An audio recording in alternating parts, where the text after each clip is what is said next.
আজ তোমার জন্য তোমার বাবা সবার কাছে কাকতি মিনতি করছে। তোমার বাবার মুখের দিকে তাকে আজ তোমাদের ক্ষমা করে দেওয়া হলো। যাও তোমরা তিনজন সবাইকে বলো যে আমরা এরকম কাজ আর করবো না, ভুল স্বীকার করো সবার কাছে।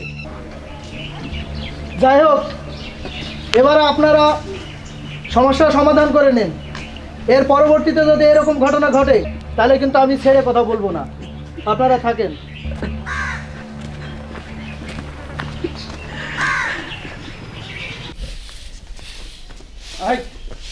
বাড়িতে ঘরে ওঠ। তুমি কোথা থেকে ওকে এইভাবে ধরে আনছো? ছাড়া ছাড়া বলছি। সীমা, তুমি আর আমাকে বাধা দিও না। ওকে আমি ঘরের মধ্যে বন্দি করে রাখবো, যাতে আমাকে আর কেউ নালিশ করতে না পারে। কি এমন অন্যায় করেছে ও যে ওকে ঘরে বন্দি করে রাখতে হবে? কি করেনি ও? মদ খেয়ে মাতাল হয়ে হাকিম মোল্লাকে মারধর করেছে, পড়াশোনা বাদ দিয়ে নিজের জীবনটা ধ্বংস করছে। এখন আবার মদ খেয়ে মাতলামি করে আমাদের মান সম্মান সব বিলিয়ে দিচ্ছে। ভুল মানুষেরই হয়, তাই বলে কি ঘরে বন্দি করে রাখলে সবকিছু সমাধান হয়ে যাবে? তুমি কি মনে করো আমার একমাত্র ছোট ভাইকে আমি বন্দি করে রাখবো? নাকি রাখতে পারি? ও যে ওর জীবনটাকে নষ্ট করে ফেলছে। ব্যাস ভাইয়া ব্যাস, ক্যারিয়ার গড়ো, সব সময় লেখাপড়া করো, নিয়ম শৃঙ্খলার মধ্যে জীবন যাপন করো, সব কিছু চলবে তোমার স্বাধীনতায়। আমার স্বাধীনতার কোনো মূল্য নেই তোমার কাছে।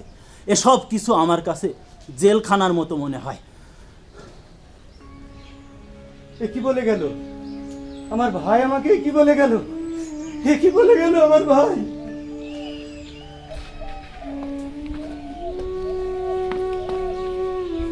দেখো, তুমি ওর কথা কিছু মনে করো না। ও তো ছোট মানুষ, ওকে আমরা ছেলের আদর দিয়ে মানুষ করেছি। আমি ওকে বুঝিয়ে বলবো, দেখবা সব ঠিক হয়ে যাবে। তুমি ওইসব নিয়ে ভেবো না।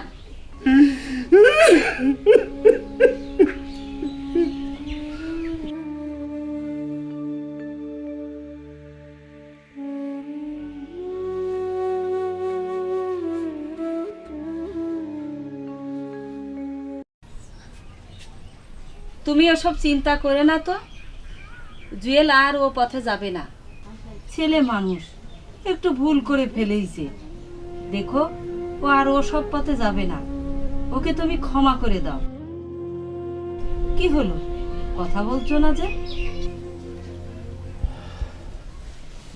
আমি